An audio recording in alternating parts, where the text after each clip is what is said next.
Well, hello. Welcome back to episode number 2.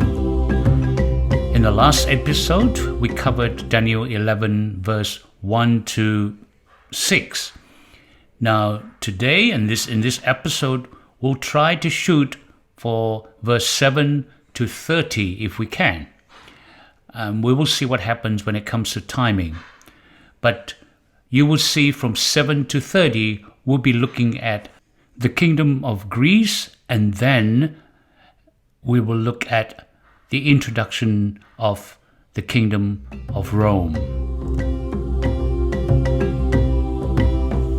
Now let's continue with the other verses, or left of the verses between 7 and 13.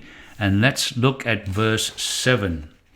Verse 7, I quote, "But from a branch of her roots one shall arise in his place, who shall come with an army, enter the fortress of the king of the north, and deal with them and prevail," unquote. Now, in the last episode, we looked at Bernice, who was murdered. All her attendants on court were murdered. Her friends were all murdered because Bernice's father, who obviously was the influential king, died. Father being from the south, and this king was replaced by none other than Bernice's brother, who was called Ptolemy III.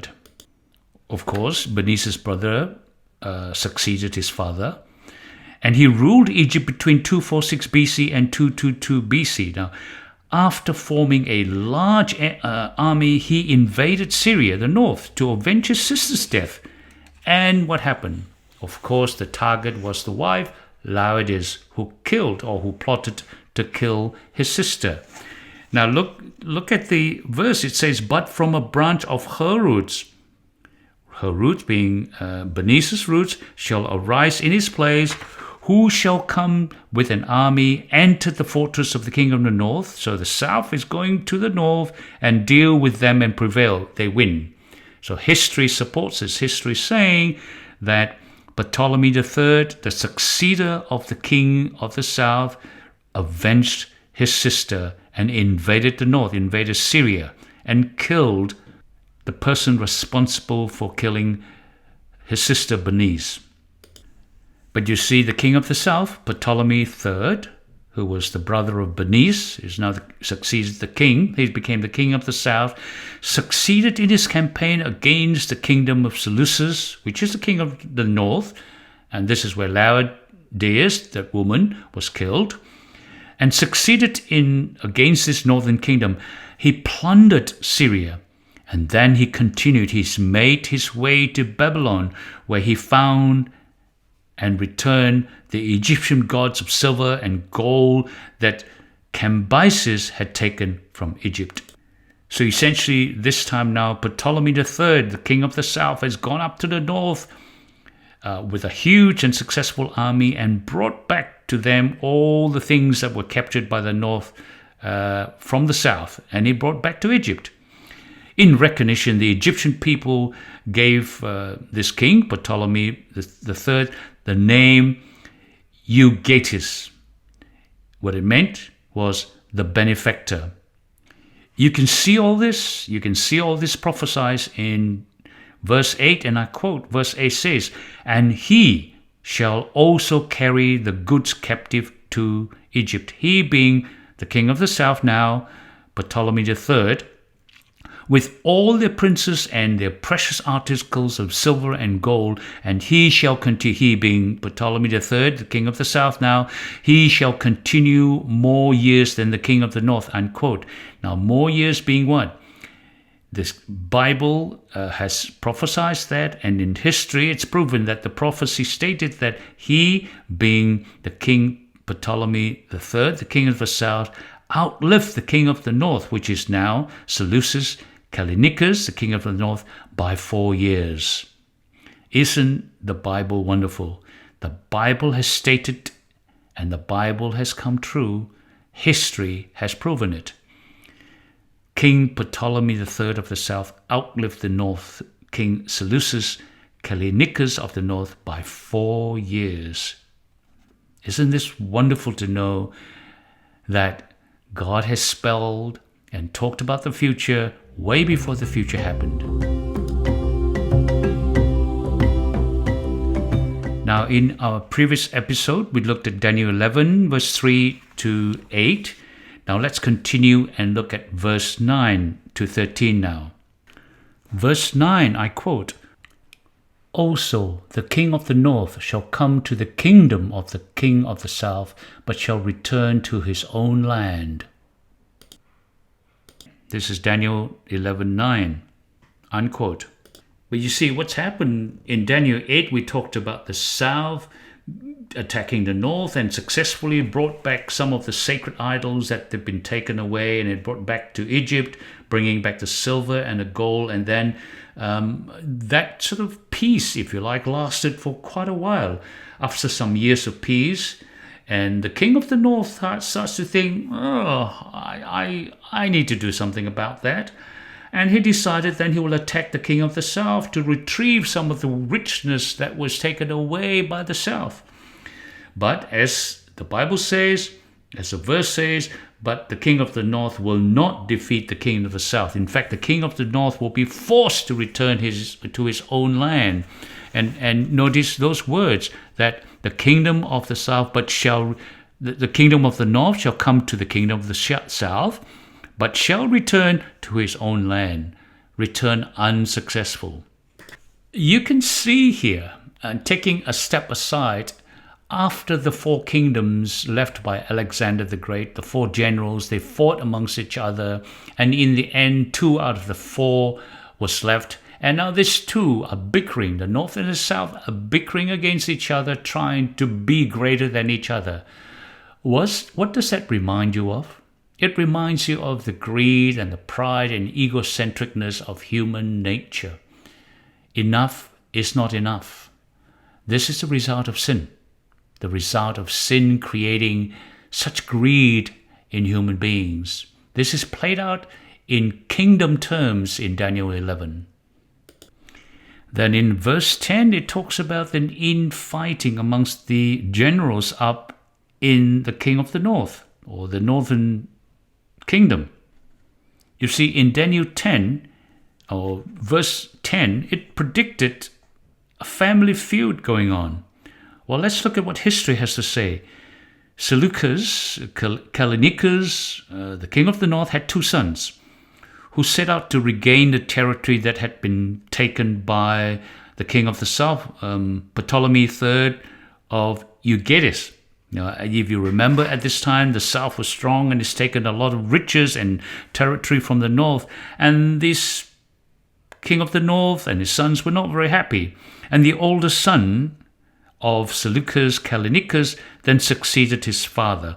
But his older son was a weak and inefficient leader, and he was later poisoned by his 2 generals. Can you see the family feud going on, the political feud going on amongst human beings? Then his brother, this older son's brother, Antiochus Magnus, then became king. Then if you look at the verse, it says he would, and I quote the verse, he would assemble a multitude of great forces. This is in Daniel 11:10.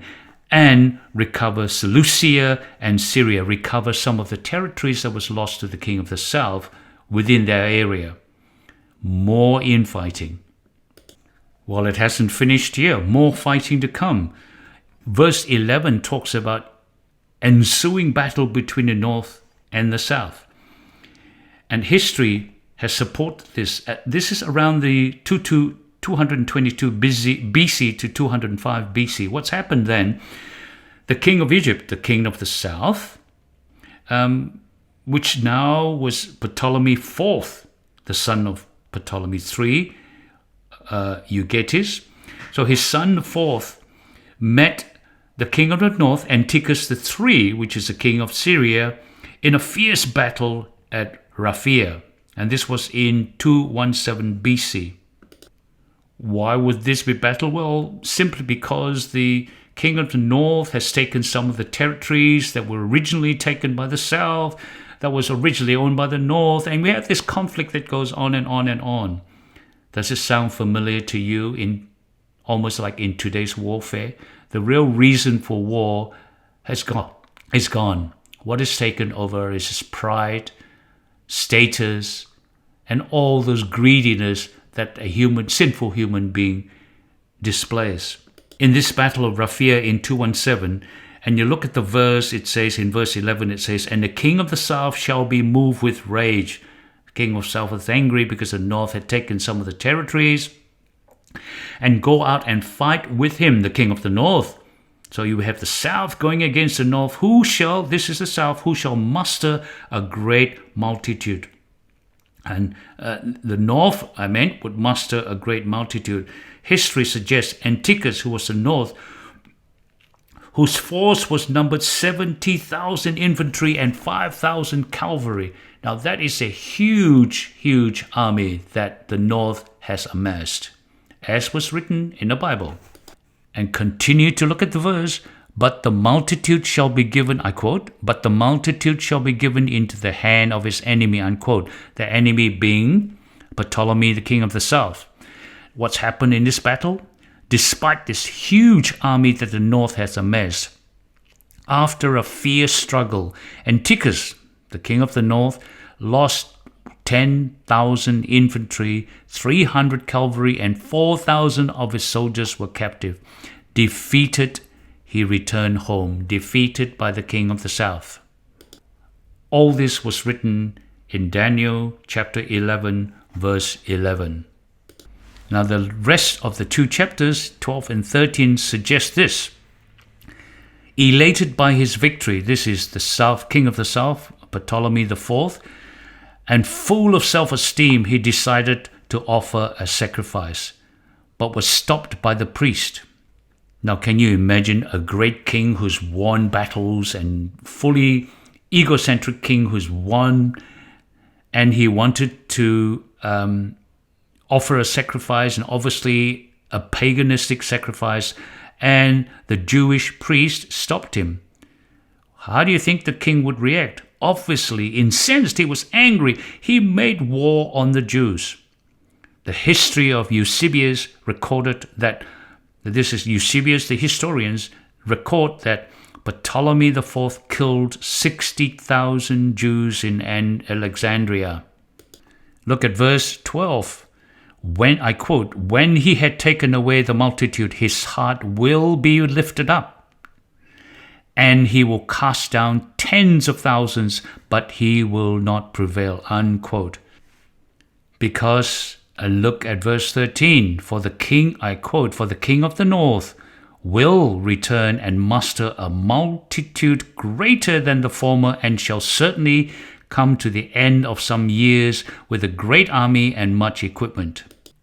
This verse 13 set the scene for the next few verses, 14 to 29. And after about 14 years of peace between the north and the south, Egypt and Syria, something happened. The north always remember their history, and they will muster a great, great army, and they will try and have another go at the south again. Can you imagine what's happening here? The north and the south originally came from the leftover empire from Alexander the Great. Now they're still infighting amongst each other, and the infighting continues.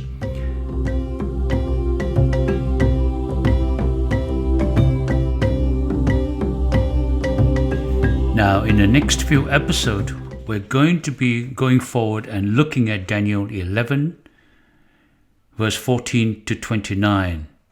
This is the history of pagan Rome. Now, in the earlier chapters of Daniel, in chapters 2, chapter 7, and chapter 8, Daniel has presented 4 kingdoms, meaning Babylon, Medo-Persia, Greece, and Rome. And the angel Gabriel's literal account of these powers in those chapters. And the description of the 4th kingdom begins now in verse 14. We pick our story up from verse 13, where the king of the south was Ptolemy IV. Now the king of the south, Ptolemy IV, died. And what happens then? The after the death of Ptolemy IV, the Ptolemaic dynasty was then handed down to his 5-year-old son, obviously Ptolemy V. Now, Antiochus III, the great king of the north, who was surnamed Megas, saw this as a golden opportunity, a young little kid on the throne, and anticipated an easy campaign.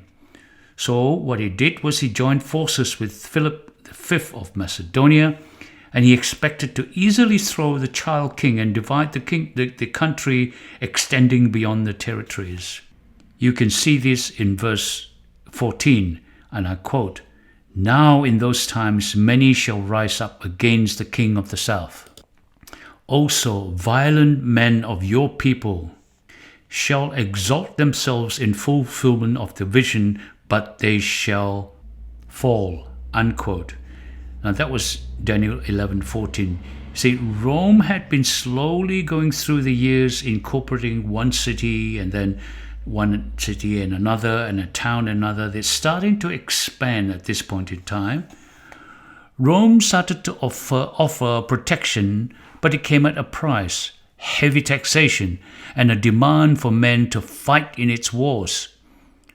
Wanting to flex her muscle, Rome told Antiochus the third, in this instance the king of the north, to stay out of Egypt and leave the child alone.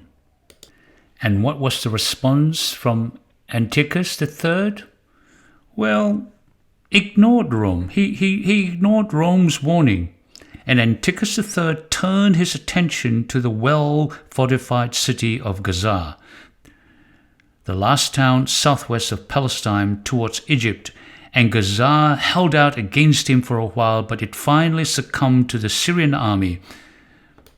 Look at verse 15, and I quote, "So the king of the north shall come and build a siege mound and take a fortified city, and the forces of the south shall not withstand him. Even his choice troops shall have no strength to resist." Unquote. Clearly stated in verse 15. And Antiochus then obviously was not very friendly and didn't listen to Rome. And what Rome did? Rome then declared war on Antiochus III. And in 168 BC, at the Battle of Pydna, Greece's dominance ended and Rome became the king of the north. Rome at this time has become more and more powerful, and 3 men rose to the leadership of Rome and took over the reins of the government. The 3 men were Crassus, who controlled the treasury, Pompey, who led the army, and Caesar was the mastermind behind all this. The prowess of Rome's army was stated very clearly in verse 16, and I quote, "But he who comes against him shall do according to his own will, and no one shall stand against him." This is Daniel 16. As the general of the Roman Empire or Roman army, Pompey swept across Asia Minor and Syria as the eastern kingdom crumpled before him. Verse 16 says, "He shall stand in the glorious land with destruction in his power." Unquote. What happened? In 63 BC, Pompey entered Palestine following a 3-month campaign, and the city of Jerusalem fell to Rome, which would control the destiny of Judea for the next 2 centuries. Now, this paved the way for the growth of Rome as the 4th empire that was described in Daniel 2, Daniel 7, and Daniel 8. The next few episodes will expand on this. We will look at the expansion of pagan Rome, and then we'll follow with the change from pagan Rome to papal Rome. And then the story will continue in the next few episodes, how papal Rome was then cut short temporarily, and following that would be the final re-establishment of the papal Rome, which brings us to today. We are at the stage of the re-established papal Rome. So hang in there. We look forward to seeing you again in the next episode. Bye.